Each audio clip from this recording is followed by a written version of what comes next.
अयोध्येत राम मंदिरात रामलल्ला विराजमान, तब्बल 500 वर्षांची प्रतीक्षा संपली।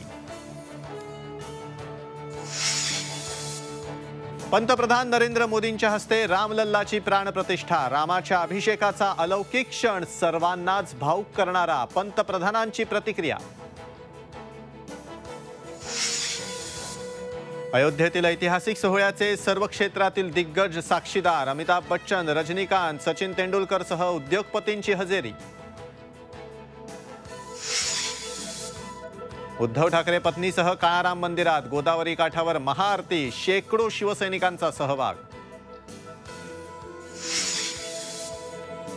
रामाच्या प्राणप्रतिष्ठेनंतर मुख्यमंत्री एकनाथ शिंदेंचा ढोल वाजवत जल्लोष। फडणवीसांनीही अनुभवला सोहळा। राज्यभरात फटाके उडवत दिवाळी साजरी। मराठा समाजाला आरक्षण मिळाल्यानंतर ट्रेन भरून अयोध्येला दर्शनासाठी जाणार, जरांगे पाटलांची घोषणा।